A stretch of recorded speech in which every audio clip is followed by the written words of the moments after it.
ایک شخص کا واقعہ آتا ہے ابو بکر بن عبد الباقی کا. وہ بیت اللہ گئے اور جب وہاں گئے تو انہوں نے اپنا سارا فریضہ سر انجام دیا. کچھ دن گزرے تو وہ he was not very rich. ان کا راشن جو تھا وہ ختم ہو گیا. اور جب راشن ختم ہوا تو بھوک اور پیاس کا عالم. مکہ کے ایک دن گلی میں جا رہے تھے تو ان کو نا ایک پیکٹ ملا. انہوں نے اس پیکٹ کو اٹھایا, تھوڑا ہیوی تھا وہ. انہوں نے کہا چلو میں کمرے میں جاتا ہوں اور دیکھتا ہوں کیا ہے اس میں. کمرے میں گئے تو ایک ایسا ہار تھا جو کہتے ہیں میں نے آج تک نہیں دیکھا تھا. It was very unique, it was very precious. کہتے ہیں کہ میں بڑا حیران ہوا یہ کس کا ہوگا.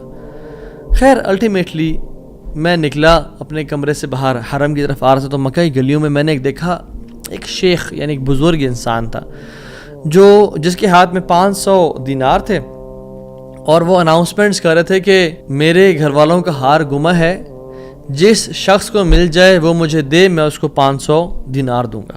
ابو بکر رحمہ اللہ نے سوچا کہ میرے پاس تو پیسے نہیں ہیں, میرے پاس تو راشن نہیں ہے, میں تو بھوک پیاس کا عالم ہے, تو میں اس کو ہار دوں گا اور اسے پیسے لے لیتا ہوں. کمرے میں گئے تو کہا آپ سے 3 سوال ہیں, آپ اس پیکٹ کی نشانی بتائیں, جس چیز سے اس پیکٹ کو باندھا گیا اس کی نشانی بتائیں, اور اس ہار کی نشانی بتائیں. صرف 3 نشانیاں بتا دیں. تو انہوں نے کہا پیکٹ ریشم کا ہے.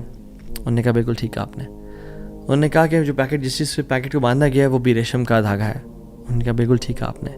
اور تیسرا چیز کا انہوں نے کہا اس میں 30 نگ لگے ہوئے ہیں اس ہار میں. انہوں نے کھولا اس ہار کو, دیکھا 1 2 3 4 5 6 30 کمپلیٹ, یہ آپ کا ہار. تو انہوں نے کہا یہ 500 آپ کے دینار. کہتے ہیں نہیں مجھے نہیں چاہیے. کہتے ہیں کیوں بیٹا, میں نے تو وعدہ کیا تھا کہ میں شخص دوں گا. کہتے ہیں میں نے اللہ کے لیے کام کیا ہے, یہ مجھے چیز ملی تھی, میرا ایز اے مسلمان میرا حق تھا کہ میں امانت کو واپس ادا کروں, تو میں آپ سے اس کا اجر نہیں لوں گا. حالانکہ ان کو نیڈ تھی لیکن کہا کہ نہیں, میرا اجر اللہ تعالیٰ سے, واللہ لا اخذھا, کہ میں اللہ کی قسم اس کو نہیں لوں گا آپ سے. وہ بحث کرتے تھے کہ لو تم نے لینا ہے, وہ کہتے ہیں میں نہیں لینا آپ سے, آپ چلے جائیں, یہ میں نے اپنا امانت ادا کی ہے, میں نے کوئی احسان تو نہیں کیا آپ پہ. وہ بزرگ بڑا حیران ہو کہ یہ کیسا نوجوان ہے. خیر وہ چلے گئے.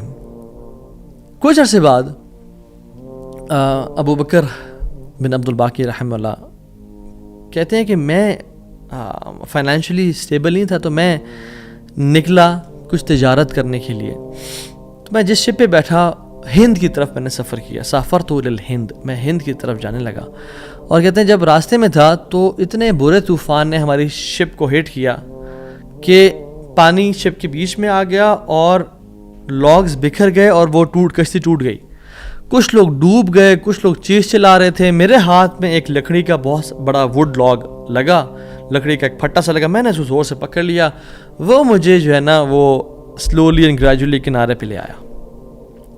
میں جب اس آئی لینڈ پہ پہنچا تو دیکھا الحمدللہ وہاں پہ بالکل وہ ابینڈنڈ آئی لینڈ نہیں تھا, وہاں پہ لوگ آباد تھے.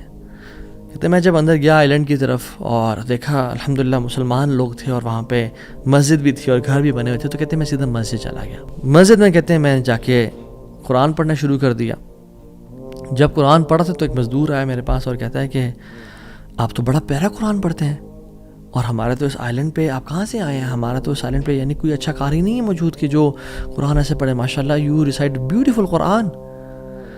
تو آپ ایک کام کریں, آپ پلیز میرے بچوں کو پڑھا دیں. سلولی اینڈ گریجولی لوگ آتے گئے اور ان کو اپنے بچے پڑھاتے گئے, اور وہ ابو بکر رحمہ اللہ اس مسجد کے بڑے نوبل شخص بن گیا کہ لوگ ڈیمانڈ تھی بہت زیادہ, قرآن پڑھ کسی کو آتا نہیں تھا, تو انہوں نے اپنے بچوں کو لایا اور لوگ بھی پڑھنا شروع ہو گئے, اور ان کو اس مسجد کا ایک طرح سے لیڈر بنا دیا کہ آپ اس کو رن کریں. کچھ عرصے بعد جب ابو بکر رحمہ اللہ کہتے ہیں میں ابھی جاتا ہوں اس آئی لینڈ کو چھوڑ کے, مجھے نکلنا ہے یہاں سے, مجھے اپنے گھر کی طرف اور اپنے بزنس کی طرف واپس جانا ہے, تو مجھے اجازت دیں. تو ان لوگوں نے بڑا ان کو پش کیا اور کہا کہ نہیں آپ نہ جائیں, آپ کی آنے کی وجہ سے ہمارے پورے آئی لینڈ میں قرآن کی تعلیم پھیل رہی ہے, you such a noble and wonderful gentleman, آپ پلیز یہیں پہ رکیں. تو انہوں نے کہا کہ نہیں بھائی میری لائف ہے, میں نے شادی بھی کرنی ہے اور سب کو. کہتے ہیں ہم آپ کو یہاں پہ رہائش دیں گے, ہم آپ کو یہاں پہ شادی کرائیں گے آپ کی, آپ یہاں پہ رکیں. تو انہوں نے کہا چلو ٹھیک ہے. انہوں نے ان کی شادی کرتی ایک عورت سے, اور کہا کہ یتیم لڑکی ہے اس سے آپ کی ہم شادی کرتے ہیں.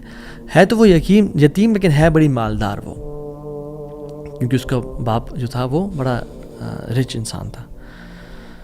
انہوں نے کہا ٹھیک ہے. جب ان کا نکاح ہوا اور اس لڑکی کے پاس جب آ کے بیٹھے, یعنی جو فرسٹ نائٹ, جب اس لڑکی کو دیکھا اور اس کے گلے پہ نظر پڑی تو وہ حیران ہو گئے، یہ دیکھے کہ جو مکہ کی گلیوں میں ان کو جو ایک نیکلیس ملا تھا وہ اس لڑکی نے اپنے گلے میں پہنا ہوا ہے۔ وہ بڑے حیران اور پریشان ہو گئے۔ کچھ ٹائم بعد جب لوگوں نے پوچھا سب معاملات ٹھیک ہیں، سب سیٹ ہے، کوئی مسئلہ پریشانی تو نہیں، کہتے ہیں کہ سب ٹھیک ہے الحمدللہ، ایک چیز میرے ذہن میں ہے جو جس کا جواب نہیں ملا مجھے۔ کہتے ہیں کہ جو میری بیوی ہے، اور میں سے پوچھ بھی نہیں سکا ابھی تک کیونکہ حیا اور شرمندگی ویسے کہ یہ تم نے کہاں سے ملا، because it's very expensive necklace, کہیں اس کو یہ لگے کہ میں لالچی انسان ہوں یا میری نظر اس کے نیکلیس پہ ہے، تو یہ نیکلیس اس کو کہاں سے ملا؟ مجھے تو مکہ کی گلیوں میں ملا تھا اور میں نے ایک بزرگ انسان کو دیا تھا۔ وہ لوگ کیا کرنا شروع ہو گئے، فَحَلِّلُوا وَكَبِّرُوا، وہ کہہ رہے لا الہ الا اللہ، اللہ اکبر اللہ اکبر کہنا شروع ہو گئے وہ لوگ، اور کہتے ہیں کہ تم وہ نوجوان ہو۔ کہتے ہیں کہ اس کا باپ جو اس علاقے کا ایک بڑا انسان تھا، وہ ہمارے پورے اس علاقے میں ایک کہانی سنایا کرتا تھا کہ ایک شخص مجھے ملا، اس شخص سے زیادہ نیک انسان میں نے آج تک نہیں دیکھا، اس سے زیادہ امانت دار شخص میں نے آج تک نہیں دیکھا۔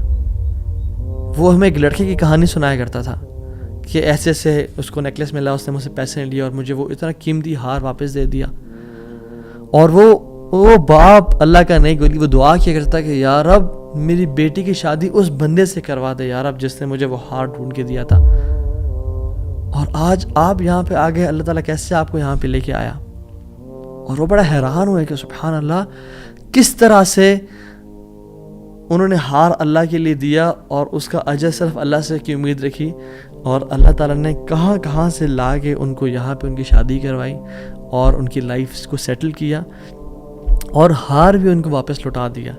اور سبحان اللہ، انہوں نے کتنے دینار کو دھتکارا تھا اور ریجیکٹ کیا تھا؟ 500 دینار کو۔ کہتے ہیں کہ مجھے ایک ٹائم میں لائف کے ہمیں ضرورت پڑی ہسبینڈ وائف کو، تو ہم نے کہا کہ اس ہار کو بیچ دیتے ہیں۔ جب اس ہار کو ہم نے بیچا تو اس کے 5 لاکھ دینار ہمیں ملے، 5 لاکھ دینار اس کو ملے، یعنی سبحان اللہ 500 کو انکار کیا اور اللہ تعالیٰ نے 5 لاکھ دینار واپس کر دیے۔ ہار بھی دے دیا، ہار والی بھی دے دی، سیٹل بھی کر دیا لائف کو۔ ان اللہ علی کل شیء قدیر، اللہ تعالیٰ ہر چیز پر قادر ہے، اس کے لیے کچھ مشکل نہیں ہے میرے بھائی اور میری بہنوں۔ آپ کی لائف میں پریشانیاں ہیں، مشکلات ہیں، زندگی تنگ ہے، آپ اللہ کو اس کے ناموں سے پکاریں، آپ اپنی نیت ٹھیک کریں، آپ اپنے اجر کا سوال لوگوں سے نہ کریں، صرف اللہ سے امید رکھیں، پھر دیکھیں آپ کی زندگی کس طرح سے آسان ہوتی ہے۔